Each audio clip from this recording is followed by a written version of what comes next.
दोस्तों नमस्कार, जोहार। चलिए जानते हैं झारखंड सूबा की ताज़ा खबरों को, लेकिन उससे पहले अगर आपने अभी तक इस चैनल को सब्सक्राइब नहीं किया तो सब्सक्राइब कर लें, जिससे कि आपको झारखंड सूबा की ताज़ा खबर रोजाना मिलती रहे।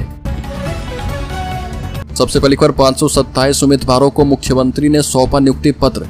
वास्तविकता का पता नहीं, सरकार पर गालिक पोतने में लगे हैं लोग। जेएसएससी सीजीएल पर बोले हेमंत सोरेन। राज्य में नौकरियां दी जा रही है, स्थिति ऐसी है कि रिक्तियों से कई गुना अधिक आवेदन आते हैं। जेएसएससी के माध्यम से भी परीक्षा ली गई है और उस पर आए दिन मीडिया ट्रायल चल रहा। वास्तविकता का आता पता नहीं, लेकिन खबरों में मीडिया में सरकार पर कितना कालिक पोत सके उसके लिए लोग लगे हुए हैं। हमने इसमें बिल्कुल संकल्पित होकर काम किया है। उसी का नतीजा है कि हम लोग लगातार नियुक्तियां कर रहे हैं। रांची के जैप सभागार में विभिन्न विभागों में नवनियुक्त 527 उम्मीदवारों को नियुक्ति पत्र देते हुए हेमंत सोरेन ने ये बातें कही।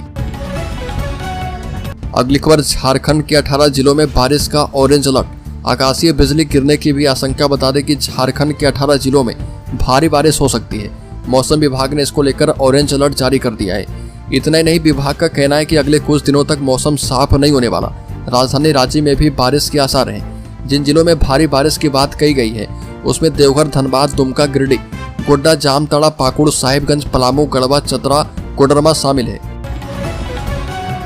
अगली खबर, छत्तीसगढ़ लीकर स्कैम मामले में झारखंड मुख्यमंत्री के पूर्व सचिव पर एफआईआर। आईएएस विनय और गजेंद्र सिंह पर ईओडब्ल्यू में केस दर्ज किया गया है। मरांडी ने कहा कि जाते जाते घोटाले की तैयारी है। छत्तीसगढ़ लीकर स्कैम केस में झारखंड के आईएएस विनय कुमार चौबे और पूर्व संयुक्त आयुक्त आबकारी गजेंद्र सिंह पर एफआईआर दर्ज की गई है। दोनों अफसरों पर रायपुर ईओडब्ल्यू ने धोखाधड़ी और आपराधिक षड्यंत्र रचने की धाराओं में नया केस दर्ज किया है। आरोप है कि अफसरों ने भ्रष्टाचार किया और राज्य सरकार को आर्थिक नुकसान पहुंचाया। आईएएस विनय कुमार झारखंड के मुख्यमंत्री हेमंत सोरेन के सचिव रह चुके हैं और आरोपी दोनों अफसरों से ईडी छत्तीसगढ़ शराब घोटाला मामले में पहले पूछताछ कर चुकी है। अगली खबर, बनांचल डिग्री कॉलेज टंडवा में नियुक्ति संदेह के घेरे में। बता दें कि चतरा में जालसाजी के मामले को लेकर टंडवा बनांचल डिग्री कॉलेज का मामला पुनः सुर्खियों में छाया हुआ है। अधिकारियों को गुमराह कर यहाँ अजब गजब खेल रचकर कर्मियों की नियुक्ति के लिए इंटरव्यू लिया जाना पूरी तरह से संदेह के घेरे में है। सूत्रों की माने तो महाविद्यालय में सरकार के द्वारा निर्धारित मानकों के मुताबिक न तो पद का सृजन है और न ही कोई रोस्टर का पालन हो रहा। वर्ष 2007 से पद सृजन की संचिका राज्य सरकार के पास विचाराधीन होने के बावजूद उक्त हरकतों को अंजाम दिया जा रहा। अगली खबर, निरसा में अज्ञात चोरों ने लाखों का केवल लूटा। विरोध करने पर सुरक्षा कर्मी को जमकर पीटा। धनबाद के निरसा से बड़ी खबर है, जहां पर थाना क्षेत्र अंतर्गत सिंदरी मोड़ के पास स्थित ईसीएल मुकमा क्षेत्र के बंद पड़े वर्कशॉप बराकर इंजीनियरिंग में देर रात लूटपाट की घटना हुई है। अज्ञात चोरों ने सुरक्षा में लगे ईसीएल के 4 गार्ड को जमकर पीटा है और पिटाई से चारों गार्ड गंभीर रूप से घायल हो गए। घटना के बाद सूचना मिलते ही ईसीएल सुरक्षा अधिकारी मौके पर पहुंचे और घायल चारों सुरक्षा गार्ड्स को बंगाल की सततोड़िया अस्पताल रेफर करवाया है।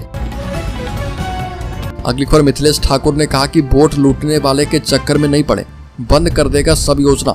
गढ़वा विधायक झारखंड सरकार के पेयजल एवं स्वच्छता, पर्यटन, कला, संस्कृति, खेल कूद एवं युवा कार्य विभाग के मंत्री मिथिलेश कुमार ठाकुर ने कहा कि वोट लूटने वाले के चक्कर में नहीं पड़े, अन्यथा वो लोग वोट लूटकर जनहित की चलाई जा रही सारी योजनाओं को बंद कर देंगे। राज्य की गरीब बेटी बहनों के लिए चलाई जा रही मैया सम्मान योजना, अबुआ आवास, 50 साल के लोगों को पेंशन, छात्र छात्राओं को पढ़ने के लिए दी जा रही सहायता राशि सहित सभी योजनाओं को विकास विरोधी की पार्टी जीतने के बाद बंद कर देगी। अगली खबर, हजारीबाग में बीएसएफ कैंप मेरू में लगाए गए 1000 फलदार पौधे। हजारीबाग के बीएसएफ कैंप मेरू परिसर के शारीरिक प्रशिक्षण संकाय क्षेत्र में लगभग 1000 फलदार पौधे लगाकर शहीद गणेश भगत वाटिका का आरंभ किया गया है। अधिकारियों, अधीनस्थ अधिकारियों, जवानों एवं प्रशिक्षुओं ने इसमें बढ़ चढ़कर हिस्सा लिया है। कार्यक्रम में मुख्य रूप से महानिरीक्षक केएस पन्याल, वरिष्ठ अधिकारी राजेश कुमार, उप महानिरीक्षक राकेश रंजन शामिल हुए। अगली खबर, झारखंड सरकार ग्राम प्रधानों को उपलब्ध करवाएगी बाइक।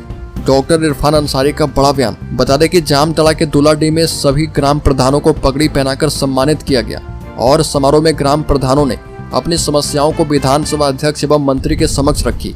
कहा कि मेरी समस्याओं का शीघ्र निदान किया जाए। विधानसभा अध्यक्ष एवं मंत्री ने उनकी बातों को ध्यानपूर्वक सुना और उन्हें आश्वस्त किया कि उनकी समस्याओं का निराकरण प्राथमिकता के आधार पर किया जाएगा। बता दें कि हाल ही में ग्राम प्रधान और उनके सहयोगी के सम्मान राशि में दोगुनी बढ़ोतरी की गई है। अगली खबर राज्य के पलामू जिले में विनोद सिन्हा ने एम्बुलेंस को हरी झंडी दिखाकर किया रवाना। लोगों को बेहतर स्वास्थ्य सुविधा मिले, इसको लेकर पांकी विधानसभा क्षेत्र के लोकप्रिय भावी विधायक प्रत्याशी कुशवाहा विनोद सिन्हा ने क्षेत्र में 2 एम्बुलेंस को हरी झंडी दिखाकर रवाना किया। विनोद सिन्हा ने कहा कि पांकी क्षेत्र की जनता की सेवा के लिए हम प्रतिबद्ध हैं। विनोद सिन्हा ने कहा कि पांकी विधानसभा क्षेत्र की स्थिति ऐसी है कि लोगों के पास पैसा नहीं रहने के कारण समय पर हॉस्पिटल पहुंचना मुश्किल हो जाता है और इससे कई बार लोगों को जान से हाथ धोना पड़ता है। अगली खबर रामगढ़ में गौशाला ले जाई जा रही गाय को मुस्लिम युवकों ने छीना।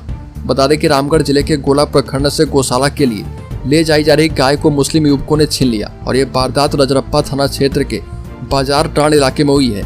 इस मामले में गोला प्रखंड के गोरक्षा प्रमुख आशीष शर्मा ने रजरप्पा थाने में प्राथमिकी दर्ज करवाई है। इस मामले की पुष्टि करते हुए रजरप्पा थाना प्रभारी नवीन प्रकाश पांडे ने बताया कि घटना की सूचना मिलते ही तत्काल कार्रवाई की गई है और 4 लोगों को नामजद अभियुक्त बनाते हुए 20 अज्ञात लोगों पर प्राथमिकी दर्ज की गई है। गोरक्षा प्रमुख आशीष शर्मा ने पुलिस को बताया कि वह गोला प्रखंड के हुप्पू गांव से एक कमजोर गाय को देखरेख के लिए गौशाला में भेज रहे थे। अगली खबर जमशेदपुर में अतिक्रमण हटाने का जमकर विरोध, लोगों ने रास्ता रोक टायर जलाई, मजिस्ट्रेट एवं पुलिसकर्मी लौटे। जमशेदपुर के बर्मा माइंस इलाके में कैलाश नगर में मकान और दुकानें तोड़ने गई टीम को भारी विरोध के बाद खाली हाथ लौटना पड़ा।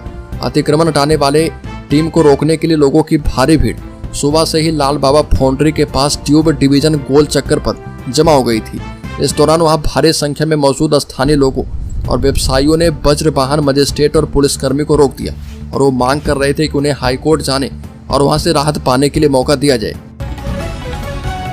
अगली खबर कल्पना सोरेन ने कहा कि मैया सम्मान योजना से महिलाएं बन रही आत्मनिर्भर।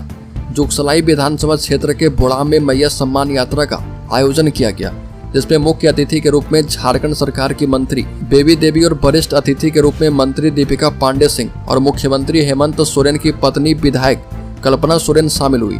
इस दौरान मंत्री दीपिका पांडे ने कहा कि झारखंड की गठबंधन सरकार राज्य का विकास तेजी से कर रही है और मैया सम्मान योजना से लेकर सरकार आपके द्वार जैसी योजना जनहित में चल रही है। अगली खबर जेएसएससी सीजीएल परीक्षा में गड़बड़ी की जांच के लिए सचिव की अगुवाई में बनी 3 सदस्यीय committee. Jharkhand state service commission की ओर से आयोजित कॉमन ग्रेजुएट लेवल एग्जाम में कथित गड़बड़ी की जांच के लिए जेएसएससी ने कमेटी का गठन कर दिया है और जेएसएससी के इस आदेश में कहा गया है कि सुधीर कुमार गुप्ता की अध्यक्षता में बनी 3 सदस्यीय कमेटी परीक्षा में हुई कथित गड़बड़ी की शिकायतों की जांच करेगी और कमेटी की अध्यक्षता सुधीर कुमार गुप्ता करेंगे। कमेटी में 2 सदस्य बनाए गए हैं और आयोग की संयुक्त सचिव मधुमिता कुमारी और उप सचिव सह परीक्षा नियंत्रक अरविंद कुमार लाल को कमेटी का सदस्य बनाया गया। अगली खबर एनडीए में इस फॉर्मूले पर हो सकता है सीटों का बंटवारा। झारखंड में 8 अक्टूबर के बाद कभी भी विधानसभा चुनाव की तारीखों की घोषणा हो सकती है, लिहाजा झारखंड में 2 प्रमुख गठबंधन इंडिया और एनडीए में शामिल राजनीतिक दल सीटों का बंटवारा जल्द से जल्द कर लेना चाहते हैं। आजसू प्रमुख सुरेश महतो बीजेपी के वरिष्ठ नेता और केंद्रीय गृह मंत्री अमित शाह से मिलकर सीटों के बंटवारे पर बात करेंगे और सूत्रों की माने तो सुरेश महतो आजसू के खाते में कम से कम 10 सीटें चाहते हैं। वहीं बीजेपी आजसू को 6 से 8 और जेडीयू को 2 और एलजेपी को 1 सीट शेयर करना चाहती है और इस बार आजसू को बीजेपी ज्यादा सीट देने के मूड में नहीं है। इसके पीछे तर्क यह है कि सहयोगी दल जेडीयू और एलजेपी को भी गठबंधन में एडजस्ट करना है।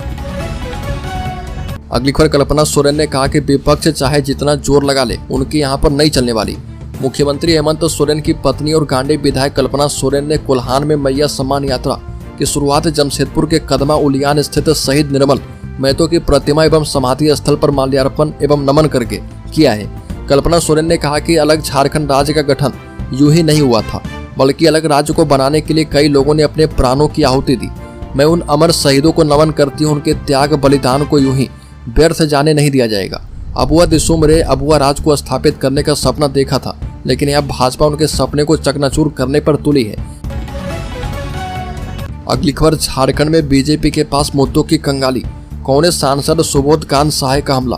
कांग्रेस नेता सुबोध कांत सहाय ने झारखंड की विपक्षी पार्टी बीजेपी को लेकर कहा कि इसके पास मुद्दे नहीं है, यह उन मुद्दे को लेकर खड़ी है जो मजाक का विषय है। सुबोध कांत का यह बयान तब सामने आया जब बीजेपी के राष्ट्रीय स्तर के नेता झारखंड का दौरा कर रहे और बांग्लादेशी घुसपैठियों का मुद्दा उठा रहे। आईएनएस से बातचीत में सुबोध कांत सहाय ने कहा कि जो लोग चुनाव लड़ना चाह रहे, जो विपक्ष की पार्टियां हैं, जिन मुद्दों को उठा रही है वो मजाक का मुद्दा है, उनके पास मुद्दों की कंगाली है। कि आम आदमी से जुड़ा कोई सवाल उनके पास है नहीं। अगली खबर, तेल टैंकर और कार की गंभीर टक्कर में 3 बच्चे समेत 7 लोगों की हालत गंभीर। बता दें कि बोकारो में एक बड़ी दुर्घटना हो गई और इसमें 3 बच्चे समेत 7 लोग गंभीर रूप से घायल हैं। दुर्घटना बोकारो जिले के बेरमो अनुमंडल में हुई है। बेरमो अनुमंडल के गांधीनगर थाना क्षेत्र के बारीकराम हीरक रोड पर कार और तेल टैंकर के बीच जोरदार भिड़ंत हुई। इस दुर्घटना में घायल हुए सभी 7 लोगों को तत्काल ढोरी अस्पताल लेकर जाया गया है। उनकी गंभीर स्थिति को देखते हुए सभी को बोकारो रेफर कर दिया गया है। अगली खबर, केंद्रीय मंत्री शिवराज सिंह चौहान का झारखंड सरकार पर हमला। कहा कि यहाँ पैसे के बिना कोई काम नहीं होता। केंद्रीय कृषि मंत्री शिवराज सिंह चौहान ने कहा कि झारखंड सरकार केंद्र की ओर से भेजे जाने वाले धन का दुरुपयोग कर रही है, इसलिए मनरेगा के तहत मिले बजट के उपयोग की जांच करवाई जाएगी। केंद्रीय मंत्री ने झारखंड मुक्ति मोर्चा सरकार को पेपर लीक सरकार बताते हुए युवाओं के भविष्य के साथ खिलवाड़ करने का भी आरोप लगाया और केंद्रीय मंत्री ने कहा कि झारखंड में बड़े पैमाने पर भ्रष्टाचार हो रहा और यहाँ बिना पैसे के कोई काम होते नहीं है। अगली खबर, झारखंड के शेयर होल्डर्स इन्वेस्टर्स के लिए बड़ी खबर, ऑल टाइम हाई बनाकर 264 अंक गिरा सेंसेक्स। सेंसेक्स ने 27 सितंबर को 85,978 और निफ्टी ने 26,277 का रिकॉर्ड स्तर छुआ है। बता दें कि बाजार ऑल टाइम हाई पर पहुंचा है। बाद में इसमें गिरावट देखने को मिली और सेंसेक्स से 264 अंक की गिरावट के साथ 85,571 पर बंद हुआ है। सेंसेक्स के 30 शेयरों में से 15 में तेजी और 15 में गिरावट दर्ज की गई है। निफ्टी के 50 शेयरों में से 29 में तेजी और 20 में गिरावट दर्ज की गई है।